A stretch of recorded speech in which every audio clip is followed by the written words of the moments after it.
And now, months of speculation and waiting finally came to an end last night as President William Ruto announced his first cabinet reshuffle that comes just a year into his term in office. Our extensive team coverage looks into the detail of the changes announced in a late-night statement from State House. Our team will take you through a line-by-line analysis of the changes, starting with President William Ruto's objective in announcing the changes that affected 8 cabinet secretaries. Chamtai Goin is on the broad picture view of the cabinet reshuffle. Now, the contentious position of Prime Cabinet Secretary is among the key highlights of the cabinet changes that saw President Ruto enhancing the office and naming Musalia Mudavadi as a substantive Cabinet Secretary in charge of foreign affairs. Stephen Leto assesses the implication of the changes to both Mudavadi and the office of Prime Cabinet Secretary. And was it a gain or a loss for Dr. Alfred Mutua? He goes down as one of the shortest-serving Foreign Affairs Cabinet Secretaries and leaves behind a cloud of contention that includes the planned Haiti deployment. Brenda Wanga is on the foreign brief. Now, Moses Kuria quotes controversy and is offering no less in his transition from the Trade Ministry to the Public Service, where he has promised to be, among other things, coordinator of ministries. Was it horizontal or vertical, pointing downwards for Moses Kuria? Ayub Abdikadio is on the Moses Kuria trail.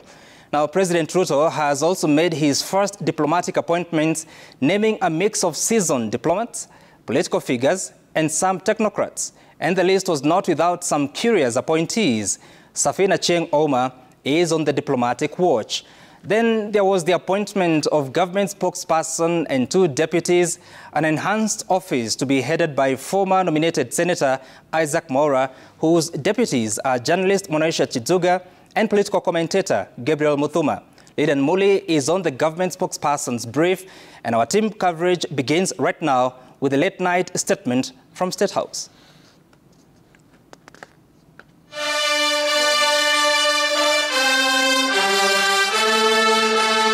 It was the longest-running speculation in Kenya's political circles, and predictions bore the promise of an administrative hurricane. Specific heads were assigned the chopping board, and when the State House statement landed in newsrooms, some political speculators certainly hit the jackpot. Next in line, Your Excellency, is Honorable Penina Malonza. Tourism and Wildlife Cabinet Secretary Penina Malonza featured the most in the speculation, and in the communication from State House, she was moved to the ASALS and East Africa Community docket, initially under Rebecca Miano. Water Cabinet Secretary Alice Wahome was also among those moved. She was swapped with her lands counterpart Zachary Njeru. Wahome was seemingly overcome by the turbulent Maji House waters arising from the controversy surrounding a probe over reported irregularities at the Athi Water Works Development Agency and Central Rift Valley Water Works Development Agency, where its CEOs were suspended. The probe resulting in a tug of war between Wahome and her PS Kiprono Rono. Also reassigned was Public Service CS Aisha Jumwa, whose approval stirred a heated debate as her education credentials were questioned. The Ministry of Gender was hived out from Public Service, while the dockets of Youth and Culture were pulled out of the Sports Ministry and placed under Aisha Jumwa. Jumwa was among cabinet nominees whose nomination to cabinet was rejected by the Committee on Appointments. The people of Kenya are the ultimate employers. But the signs of the looming reshuffle were evident during the signing of performance contracts by cabinet secretaries. Explain to me how you are going to advise me if you have less information than I do. Who is going to be advising who? I call many PSs. You ask them what's going on here. They have no clue. The president's reshuffle, however, did not depart from the trend set by his predecessors, where despite admitting the incompetence of some of his picks, instead of directly firing them, he instead moved them to other ministries. Fear of political repercussions in the backyards of the appointees is considered the factor behind this trend. In the changes, however, the president did not cause a disruption in ministries that are directly linked to the management of the economy. Ministries such as the National Treasury, Energy, Transport and Agriculture. Pollsters had also fired the first bullet, opinion polls having ranked the cabinet secretaries poorly, most of them getting a D grade. This directly also affecting President William Ruto's ratings.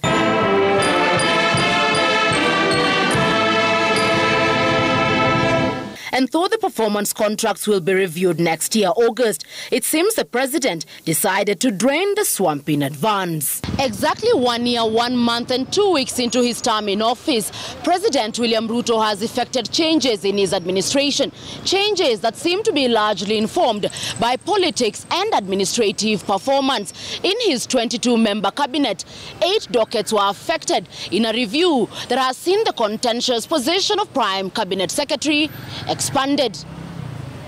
Having been appointed Prime Cabinet Secretary. For his entire 1 year as Prime Cabinet Secretary, few Kenyans imposed any duty, and even fewer accused Musalia Mudavadi of any responsibility. Few Kenyans understood his role, and opinion polls overwhelmingly disapproved of the existence of the position of Prime Cabinet Secretary in the first place. But now Musalia Mudavadi has landed a substantive role in cabinet. When Prime Cabinet Secretary Musalia Mudavadi took oath of office on October 27, 2022, he cut a lonely image amidst a parade with his 22 colleagues at the lawns of Statehouse, Nairobi. By then, Musalia Mudavadi was hanging on a thin executive order by President Ruto that assigned him the role of assisting the president and his deputy in coordinating and supervising government ministries and state departments.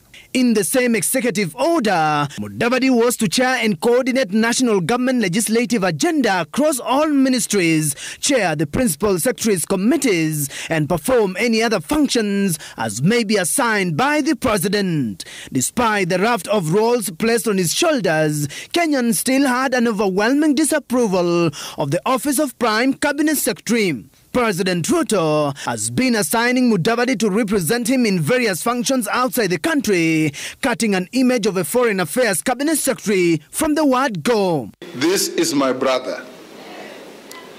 This is my brother. Mudavadi, who joined parliament while he was only 28 years of age, has been seen to be a heavyweight with a vast cabinet experience. He has served as minister in various capacities in the then President Moi's government and became KANU's last vice president. After transitioning to the Kibaki government, he served in various ministries, including being deputy prime minister and minister for local government in the Grand Coalition government. During Wednesday cabinet reshuffle, President William Ruto expanded Prime Cabinet Secretary Musalia Mudavadi's ministerial portfolio, assigning him the plum foreign affairs docket. This means Mudavadi now has a substantive cabinet role and replaces Dr. Alfred Mutua, who was deployed to the Ministry of Tourism and Wildlife to become the country's chief diplomat. However, Mudavadi has equally suffered a blow in the changes. The president cropped the performance management docket from the Prime Cabinet Secretary's office, now under Moses Kuria. Mudavadi has been described as a gentleman of Kenya's politics. He is cool-headed, mild-mannered, not a protocol risk, and not new to foreign policy. Many now await to see how Mudavadi will maneuver around fine diplomacy, and if he will reverse a directive to have all ambassadors and head of missions report to respective ministries that has been seen as a contravention to the Vienna Convention. Mudavadi will now play a critical role in the country's foreign policy, as well as management of all Kenya's missions and embassies across the world. A cabinet career that began in Moi's government and transitioned to the Kibaki administration makes a return. Mudavadi takes up the Foreign Cabinet Secretary, a position and ministry that is yearning for reorganization in both protocol and diplomatic conduct. Diplomatic observers say this is a ministry that is yearning and wants back its voice. From the outset, he was regarded an underweight and a diplomatic outsider, and he looked disproportionately the part whenever paired with foreign affairs beasts like Russia's Sergei Lavrov, who towered the photographic space like a bullish school principal. And that imagery described his tenure at the Ministry of Foreign Affairs, one that has been short, unsettled, and visibly unstable. I thank her also for the smooth transition and the wonderful team that is. His handling of the docket tested the limits of both diplomatic mannerism and protocols. A picture of the CS holding hands with the foreign heads of state raised questions on diplomatic etiquette in a docket that is heavily governed by strict global norms and customs. His pronouncements also tested the boundaries of the highly prescriptive culture of diplomacy. He often spoke off the cuff, even on matters as grave as the planned deployment of Kenyan police units to Haiti. Haiti looked around and said, Kenya, please help us. Then it asked many other countries, they came to Kenya. They said, Kenya, you have a history of helping other nations. Kenya. Mutua also heavily deployed his social media pages and the execution of his foreign ministry duties, and they were grave online misses as manifested by a misleading announcement of job opportunities in Canada. This announcement was formally denounced in what amounts to a diplomatic embarrassment. In his short stint along the Harambee Avenue, the state of relations with his boss, President Ruto, were never clear. On several occasions, the foreign secretary was left out of foreign trips by the president. This was interpreted as a sign of the president's speculated low confidence in the now former foreign affairs boss. He leaves the address on Harambee Avenue without having resolved the Saudi labor issue, one of the key deliverables he had set for himself when he took over at the ministry. Thank you very much. Thank you for your questions. And you need any more? The politician turned diplomat first served in government as its spokesperson in the late President Kibaki's government before turning to politics as the first governor of Machakos for 2 terms. He shelved his presidential ambition in the last general election to support President William Ruto, and his reward was the influential foreign affairs docket. And off to tourism, Dr. Alfred Mutua goes after a stint at the Ministry of Foreign Affairs that generated a mixed scorecard. Mutua scored high on optics and air miles, but questions abound as to his style of management at one of the most traditional ministries in government. And just like Mutua, the CS for Trade, Moses Kuria, is also on the move. As Cabinet Secretary Trade, Moses Kuria was a dead man walking. Mysteriously left out of crucial foreign trade tours, Kuria was clinging on straws, leaning on local assignments to which he dedicated enormous energies, openly abrasive and divisive, speaking from a hymn sheet that was at odds with the office he held as a state officer, and whose duties include advancing national unity. Kuria was omitted from President William Ruto's recent visit to the United States, and his predecessor Adan Mohammed inadvertently introduced to tech heads and bureaucrats in New York and Washington as the Trade Secretary. It is not yet clear why Kuria, whose foreign travels appeared confined to state assignments in the Middle East and Africa, was left out of the president's entourage. And on his last assignment in the county of Garissa, for the groundbreaking of the Garissa County Aggregation and Industrial Park, Kuria was upbeat about his new ministerial role. Akuja nani na nani, mimi kazi nitaendelea kutuanga, nitaendelea kunyorosha Kenya, and if you don't like me, anza kuadikia, I can bet one thing. Wale wanasherekea ati mimi nilitolewa kwa hii wizara. Within 6 months, wataanza kwenda kwa rais kumwambia, ai, amezidi sana, mtoe hapa tena. They will be asking for another reshuffle in 6 months' time. Wallahi, I promise you. In the third docket, Kuria easily courted controversy by combining contentious viewpoints with a sharp tongue. On the ministerial assignment front, Kuria assigned the edible oil importation to the Kenya National Trading Corporation, with contracts awarded to individuals said to enjoy close ties to government. When he appeared before the Senate in June, Kuria was at pains to explain his formula to award companies the award letters to import fertilizer and edible oils. 15A, if you look at 22 pre-qualified entities, there is a supplier by the name First Quality Supplies Limited, who supplied 25 metric tons of fertilizer not listed in the 22 pre-qualified suppliers. How did he end up giving contract of 22 metric tons, 25,000 metric tons to this supplier without pre-qualification. Thank you. Honorable Sears.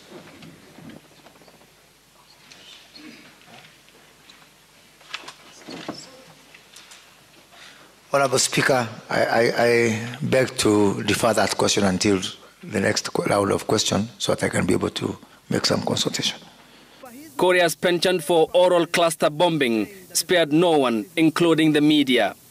Nyinyi watu wa media kusema nation media muamue kama nyinyi ni gazeti ama broadcasting house ama media house ama ni chama cha upinzani. Responding to the public outrage that greeted the latest sharp rise in fuel prices, the highest ever in Kenya, Korea walked yet again on the path of public disagreeable. Kenya haitaendelea kwa kuweka sufuria kwa kichwa.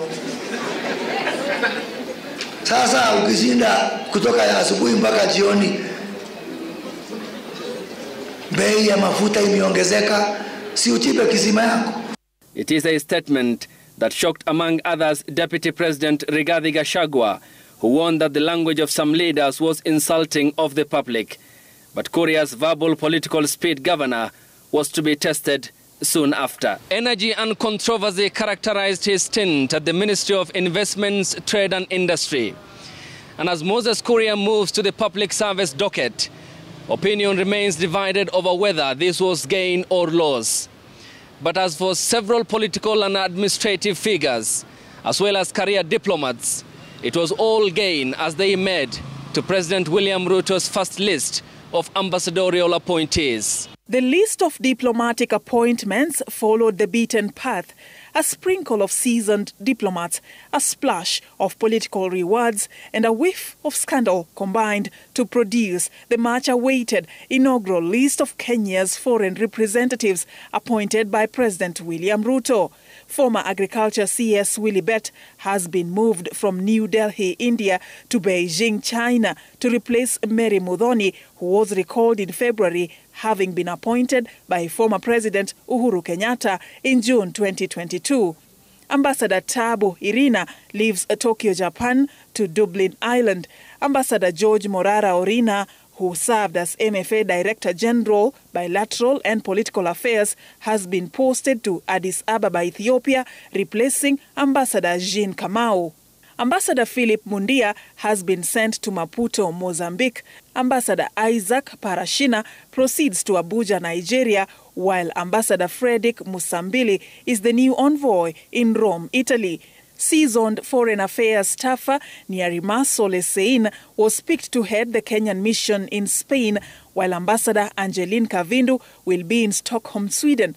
Ambassador Betty Chebet, who was the chief of protocol at MFA, has been sent to Paris, France, replacing Professor Judy Wahungu, who recently finished her tour of duty. Ambassador Stella Orina has been posted to Berlin, Germany, replacing former political and diplomatic secretary Tom Amolo as ambassador. Jane Wairimu replaces Catherine Mwangi in Pretoria, South Africa. Others include Colonel retired Shem Amadi, who has been nominated for Kinshasa, DRC, Sabdio Dido to Gorobone, Botswana, Jeremy Nyamasio to Juba, Jeremy Laibuta to the troubled Khartoum, George Makgoe to Djibouti, and Joyce Kasimwa to Luanda, Angola. Maurice Makolo, who heads to Vienna, Austria, is a reputed technocrat who once served as the head of East Africa Office for the Ford Foundation, the director of the Institute for Law and Environmental Governance, and the secretary to Kenya's Public Complaints Committee on Environment. Others are Janet Mwawasi, who has been sent to Kigali, Rwanda, Masi Mueni to Arusha, Tanzania, Fauzia Abdirahman to Bern, Switzerland, and Professor Peter Ngure to UNESCO, France. Others also include Amy Jerono, who has been posted to Seoul, South Korea, John Ekitela to Kuala Lumpur, Malaysia, Wilson Kogo to Canberra, Australia, Mohammed Ramadan, who is going to serve in Riyadh, Saudi Arabia. Lieutenant General Albert Kendago has been posted to Tel Aviv, Israel, replacing former Air Force Commander Lieutenant General retired Samuel Thuita. and Mohamed Nur Adan, who has been appointed for Doha, Qatar. For the first time in Kenya's history, the country has posted an ambassador to Hargeisa, Somalia, following the appointment of Abdi Weli Muhammad Hussein. Ruto's list also include political figures like former Igembe Central Member of Parliament Kiringo Kubai, who has been posted to Mogadishu, Somalia, and Peter Munyiri, former Family Bank CEO, and a 2022 Nyeri governor candidate who has been appointed to replace Willie Bett as the High Commissioner in New Delhi. Munyiri was acquitted in the National Youth Service graft case in December 2022 of allegations of helping key suspect Josephine Kafura launder 791 million shillings using 3 bank accounts at Family Bank. The case was dropped for lack of proper evidence. Munyiri will be deputized by Terry Ramadhani, the suspended Kenya Medical Supplies Authority CEO. Ramadhani was removed from office under controversial circumstances and the entire board was dissolved. The status of the case remains unknown and the matter unresolved. Ramadhani is among 14 appointees who landed roles as deputy ambassadors in various countries in the latest appointments by President William Ruto. Some untouched territories in Ruto's list include Consulate General of the Republic of Kenya in Los Angeles, USA, Kenya's High Commission to London, United Kingdom, Manoa Esipisu, Embassy of the Republic of Kenya in France, headed by Ambassador Helen Gishuhi, Kenyan Embassy in Cairo, Egypt, the Embassy in Tokyo, Japan, Moscow, Russia, and closer home, the High Commission of the Republic of Kenya in Kampala, Uganda, and Embassy of Republic of Kenya in Bujumbura, Burundi, also remain unchanged. The diplomatic appointments are only a fraction of what is possible, as President William Ruto left intact some of the key missions staffed by appointees of the former administration. Back at home, the office of government spokesperson was also up for some reorganization. In political terms, he is inching towards the arena of the proverbial cat of 9 lives. Isaac Mwaura is a well-spoken man and is now the new government spokesperson. Mwaura, who has never been elected to any post since he became a nominated MP a decade ago, has risen above all odds and consistently been on the government payroll for the past decade while serving in different capacities. As a seasoned politician with a wealth of experience in politics, Mwaura was in the year 2010 picked as an advisor to the then Prime Minister Raila Odinga. In 2013, he served as a member of parliament nominated by the Orange Democratic Movement to represent special interest groups. 5 years later, in 2017, he was nominated as a Jubilee senator but found himself in bad books with party members over perceived disloyalty. This when he publicly announced his political affiliation to the United Democratic Alliance Party. He was accused of dealing with other parties other than the Jubilee Party that sponsored him to Parliament. Prior to the appointment as government spokesperson, Mwaura had been nominated by President William Ruto to serve as Chief Administrative Secretary in the office of the Prime Cabinet Secretary Musalia Mudavadi. The court declared the CAS appointments unconstitutional. Into the public ethic. The position of government spokesperson was created by former President Mwai Kibaki's government. Alfred Mutua was appointed the first official government spokesperson in June 2022. With a background in communication and PR, his tenure as government spokesperson kept the country updated on Thursdays through weekly live press briefings in a modern media center. He would often relay information and later be contradicted by government officials, leaving Kenyans confused on what the official government position was on issues. Mutua resigned from the position in 2012 to run for the Machakos County gubernatorial seat. In August 2013, President Uhuru Kenyatta's government shut the government spokesman office and redeployed its holder Muthui Kariuki, who had taken over from Mutua.